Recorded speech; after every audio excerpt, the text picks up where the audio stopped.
saya Sinta Puspita dengan NIM 2305108018 dari Program Studi Manajemen Pendidikan Islam, Fakultas Ilmu Tarbiyah dan Keguruan, Universitas Islam Negeri Raden Patah, Palembang.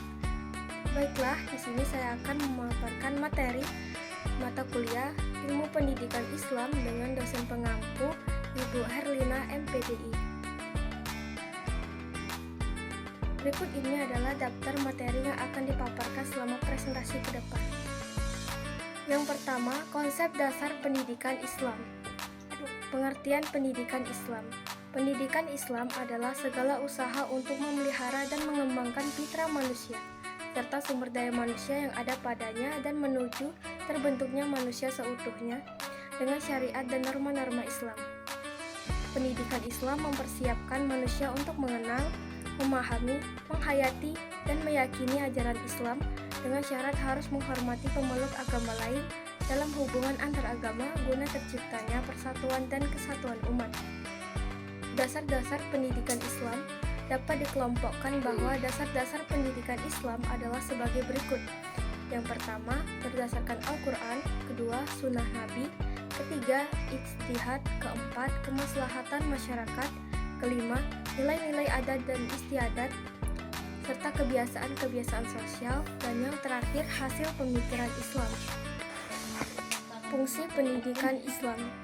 Pendidikan Islam memiliki makna dan peran penting dalam kehidupan. Hal ini karena pendidikan Islam memiliki fungsi sebagai berikut.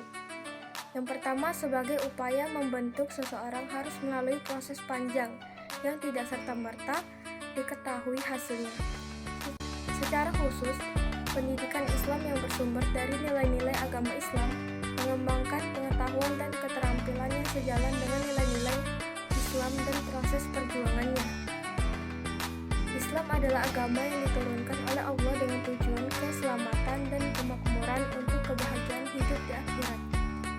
Dan yang terakhir, pendidikan Islam meliputi seluruh bidang kehidupan manusia di dunia, dan Allah dapat memanfaatkannya sebagai tempat menanam benih buah amarah yang nantinya akan dipetik buahnya.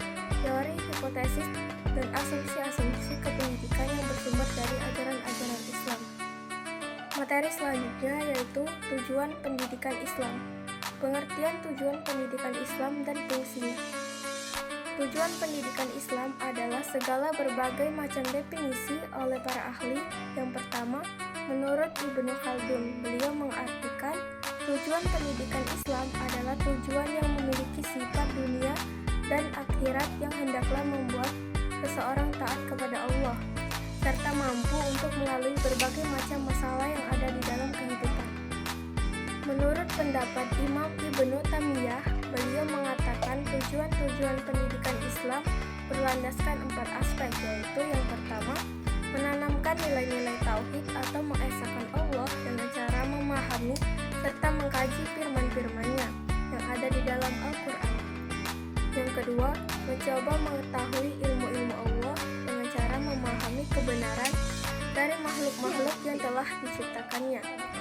Ketiga, mengetahui kebesaran, kekuatan, serta tanda-tanda kebesarannya dengan cara memahami alam semesta dan fenomena-fenomena yang ada di dalamnya. Keempat, mengetahui apa saja yang Allah berbuat di alam semesta tentang realitas-realitas yang ada di dalamnya. Materi selanjutnya yaitu asas dan prinsip pendidikan Islam. Menurut KBBI, asas merupakan dasar atau sesuatu yang menjadi tumpuan berpikir atau berpendapat. Menurut KBBI, pendidikan berasal dari kata didik, yang artinya memelihara dan memberi latihan atau bimbingan mengenai akhlak dan kecerdasan berpikir. Nah, berdasarkan pengertian di atas, dapat disimpulkan asas-asas pendidikan merupakan acuan atau dasar yang menjadi panduan untuk mencapai tujuan pendidikan. Asas-asas pendidikan juga dapat diartikan sebagai referensi dalam melaksanakan pendidikan. Pendidikan merupakan komunikasi antara siswa dan guru, tujuannya menyampaikan ilmu pengetahuan yang bersifat akademik maupun non-akademik. Asas-asas pokok pendidikan.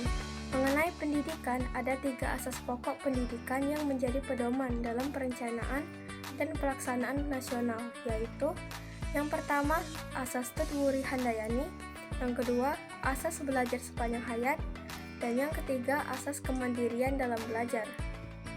Materi selanjutnya yaitu pembinaan dan tanggung jawab pendidikan Islam. Pengertian pembinaan dan tanggung jawab. Menurut Sutopo, pembinaan adalah suatu tindakan yang dimaksudkan dalam rangka perbaikan terhadap suatu tindakan yang pernah dilakukan agar menjadi lebih baik, atau sesuatu yang dilakukan untuk mencegah terjadinya suatu tindakan yang tidak baik agar tidak akan ia lakukan karena sudah adanya pembinaan.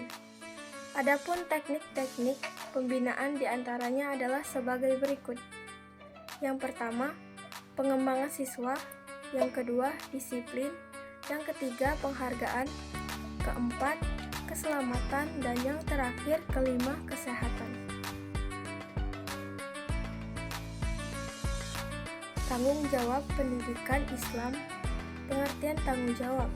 Arti tanggung jawab menurut KBBI adalah keadaan wajib menanggung segala sesuatunya, sehingga bertanggung jawab menurut Kamus Umum Bahasa Indonesia adalah berkewajiban memikul, menanggung segala sesuatunya, dan menanggung segala akibatnya. Ada beberapa bentuk tanggung jawab pendidikan Islam. Yang pertama, tanggung jawab iman, dan yang kedua, tanggung jawab pendidikan akhlak.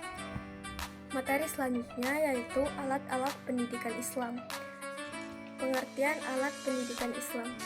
Alat dalam pendidikan Islam adalah segala sesuatu yang dapat digunakan dalam rangka mempengaruhi jiwa peserta didik, agar dapat menjadi insan yang bertakwa, berakhlak, dan menegaskan kebenaran sesuai dengan ajaran Islam dalam rangka menjalankan tugas dan fungsinya sebagai hamba Allah, dan juga khalifah di muka bumi. Jenis-jenis pendidikan Islam. Secara umum, terdapat 3 jenis alat atau media pembelajaran yang dapat digunakan oleh guru dalam mengajar, yakni yang pertama media visual, yang kedua media audiovisual, dan yang terakhir ketiga media audiovisual. Tujuan penggunaan alat pendidikan Islam. Tujuan penggunaan alat pendidikan Islam itu sendiri adalah memberikan kemudahan kepada peserta didik untuk memahami materi pembelajaran, memberikan pengalaman belajar yang berbeda dan bervariasi, menumbuhkan sikap dan keterampilan dalam penggunaan teknologi, serta menciptakan situasi belajar yang tidak mudah dilupakan. Materi yang terakhir yaitu pendidik dalam pendidikan Islam. Pengertian pendidik. Pendidik merupakan seorang profesional yang memiliki utama mendidik, mengajar, membimbing, mengarahkan, melatih, menilai, dan mengevaluasi peserta didik. Pada pendidikan anak usia dini, jalur pendidikan formal, pendidikan dasar, dan pendidikan menengah. Landasan Islam tentang pendidik. Landasan Islam tentang pendidik dapat ditemui dalam Al-Quran sebagai berikut, yaitu dalam Quran Surah Al-Mujadalah yang bermakna, seorang pendidik adalah orang yang paling disukai Allah, didoakan oleh penghuni langit dan bumi, agar mendapat keselamatan dan kebahagiaan, dibanding dengan manusia lain yang bukan pendidik. Artinya, seorang pendidik diasumsikan memiliki ilmu dan mau mengajarkan ilmunya kepada orang lain. Fungsi pendidik. Fungsi pendidik dalam pendidikan Islam merupakan orang yang menyampaikan ajaran Islam kepada peserta didik, sebagai bentuk kewajiban darinya yang memiliki ilmu pengetahuan dan wawasan keagamaan untuk disampaikan kepada peserta didik. Baik, demikianlah materi yang telah saya sampaikan mengenai mata kuliah Ilmu Pendidikan Islam. Saya akhiri. Wassalamualaikum warahmatullahi wabarakatuh.